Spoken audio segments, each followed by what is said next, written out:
Fiesta Filipinas, an online celebration of Philippine festivals. I'm Yingqi. I'm Nikki. We are the Third Culture Kids. Please subscribe.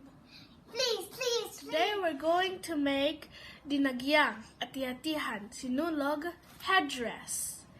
Inside this blue bag there are colorful feathers. And we also have the gold trim, the buri, the tape, the gems, and the Velcro.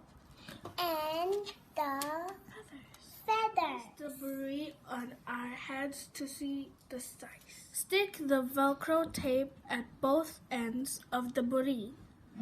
Put double-sided tape on the buri material. Now you can stick the feathers.